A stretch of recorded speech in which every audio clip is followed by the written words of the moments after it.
Good evening and welcome. Before we begin, take a slow breath in and let it go. Imagine yourself at a quiet beach just after sunset, when the day has finished speaking. The sand beneath you is cool and soft, steady, unchanging. You can hear the ocean nearby, waves arriving one at a time, never in a hurry.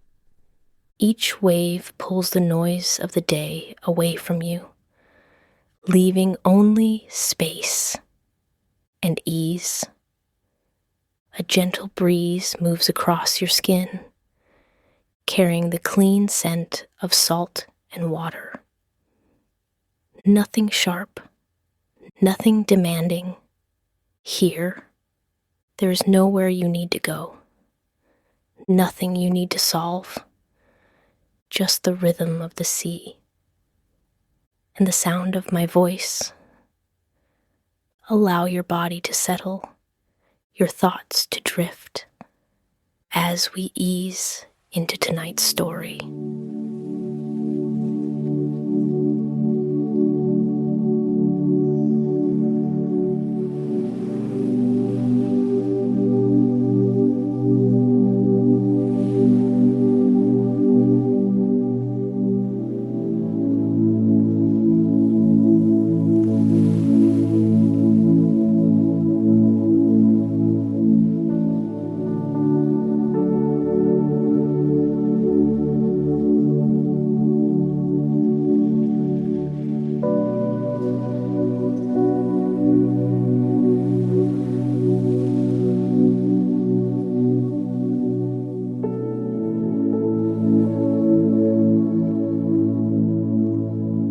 Tonight, we will tell a story about two objects that we often take for granted in our bedrooms. Objects so familiar, they fade into the background of our lives, quietly present, night after night, without asking for attention. Yet each one carries a long history, shaped by human comfort and human routine. Tonight, we take a closer look at the pillow and the alarm clock. Every night, long after the world has gone quiet, we place our heads on an object that feels simple, soft, unremarkable. A pillow. Nearby, often ignored until it interrupts our dreams, is another everyday object, an alarm clock. They sit quietly in our bedrooms, faithfully doing their jobs, rarely demanding our attention, and almost never inviting curiosity. Yet both objects have surprisingly long histories, shaped by human discomfort, human ambition, and humanity's complicated relationship with sleep. Tonight, we explore how two ordinary objects came to be, and how they slowly evolved into the forms we know today. We begin with the pillow. The earliest pillows were not designed for comfort. In fact, they were designed for the opposite. The first known pillows appeared thousands of years ago in ancient Mesopotamia, around 7,000 years ago. They were made of stone, hard, cold, and shaped like small headrests. These early pillows existed for one reason: protection. In ancient civilizations, sleep was considered vulnerable, a time when insects, small animals, or even spirits could approach the body unnoticed, raising the head even slightly, was believed to protect the sleeper. Comfort was not the priority. Status also played a role. Stone pillows were expensive to carve and heavy to transport. Owning one signaled wealth, importance, and social rank. The more uncomfortable the pillow, the higher the status it sometimes implied. In ancient Egypt, pillows evolved, but not necessarily in softness. Egyptian headrests were often made of wood with a curved surface, supported by a pedestal. They were used by both the living and the dead. Pillows were placed in tombs to support the head in the afterlife. The head was considered sacred, the center of life force, and protecting it, even in death, was essential. Images carved on these headrests often included gods, symbols of protection, and prayers for safe passage beyond life. Again, comfort was secondary, purpose came first. In ancient China, pillows took on yet another form. They were often made of ceramic, bronze, or bamboo. Chinese pillows were sometimes hollow, designed to cool the head and preserve elaborate hairstyles. They were decorated with symbols believed to ward off evil, bring good fortune, or promote peaceful dreams. Soft pillows were thought to steal energy from the body. Firm support was believed to maintain balance and improve health. The idea of sinking into a pillow would have seemed unhealthy, even dangerous. It wasn't until much later that softness began to matter. In ancient Greece and Rome, pillows slowly transitioned into something more familiar. They were stuffed with materials like straw, reeds, or feathers. Feather pillows, in particular, became associated with luxury. Only the wealthy could afford them. For most people, sleep still happened on hard surfaces with minimal support, or none at all. The true turning point came much later, during the Middle Ages and into the early modern period. As bedding became more common and private sleeping spaces developed, the idea of sleep as rest, rather than vulnerability, began to take hold. Pillows filled with down, horsehair, or wool became more widely used. By the 19th century, industrial manufacturing made pillows more accessible. Cotton, and later synthetic materials, allowed pillows to be produced cheaply and consistently.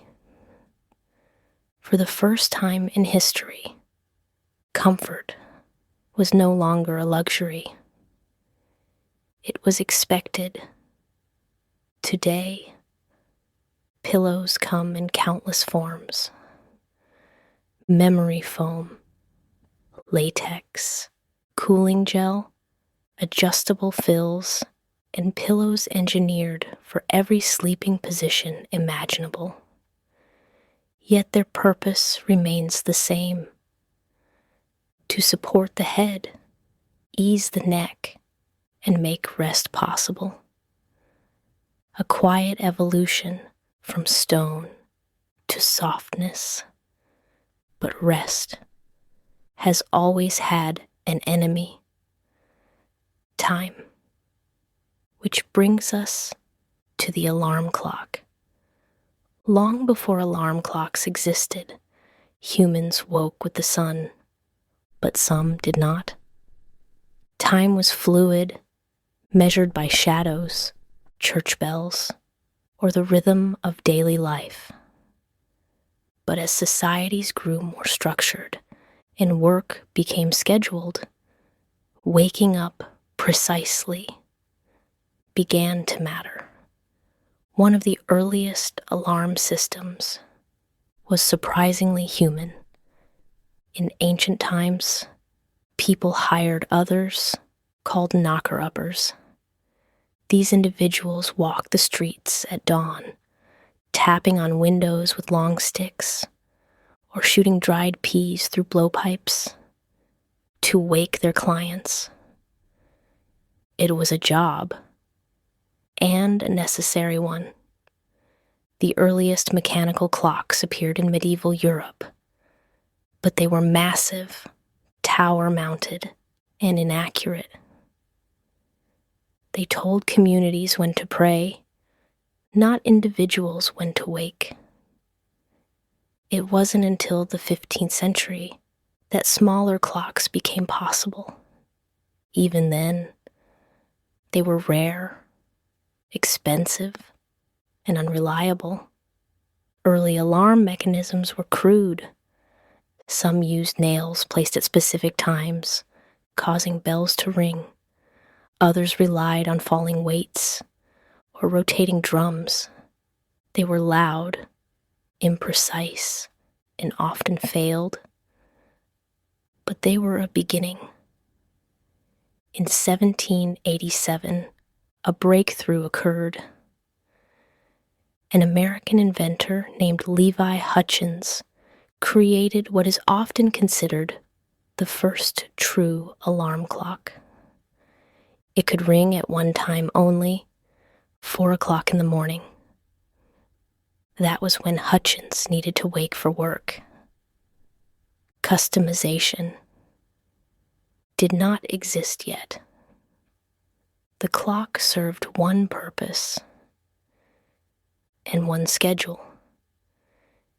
It was personal, but inflexible. By the 19th century, alarm clocks improved rapidly. Industrialization demanded punctuality. Factories, railroads, and offices required people to arrive on time. Timekeeping became strict. Alarm clocks became smaller, cheaper, and louder. Very loud. The classic twin bell alarm clock, with its hammer-striking metal bells, was designed not to soothe, but to shock. Sleep was something to be interrupted. Efficiency mattered more than gentleness. Electric alarm clocks arrived in the early 20th century. They eliminated the need for winding and increased accuracy. Radios were soon built into clocks, allowing people to wake to music or voices. Digital clocks followed, bringing glowing numbers and blinking separators into dark bedrooms. For the first time, time was visible, even in the middle of the night. Then came smartphones. The alarm clock merged with everything else. One device now wakes us, tracks our sleep, lights our rooms, and connects us instantly to the world. Yet the function remains unchanged, to pull us, sometimes unwillingly, from rest back into awareness. It's interesting that these two objects, the pillow and the alarm clock, exist in quiet opposition. One invites rest, the other ends it. One has grown softer, more personalized, more forgiving. The other has grown smarter, more persistent, and harder to ignore. Together, they frame our nights. Every evening, we rest our heads on centuries of history, on an object shaped by culture, belief, and evolving ideas of comfort. And every morning, we surrender to a device shaped by industry, timekeeping, and society's demand for order. Neither feels remarkable, and yet both are deeply human inventions, created not for beauty, but for necessity, refined not for art, but for survival and routine. Tonight, as you lie still, supported by something softer than stone, and knowing an alarm waits nearby, you are participating in a long tradition, one that stretches back thousands of years, quietly, ordinarily, faithfully.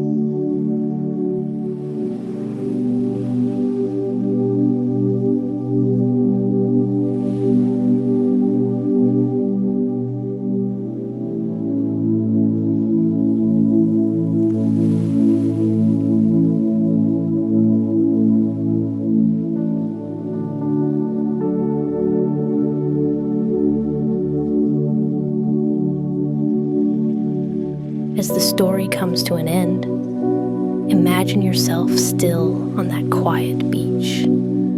The waves continue their steady rhythm, arriving and returning to the sea.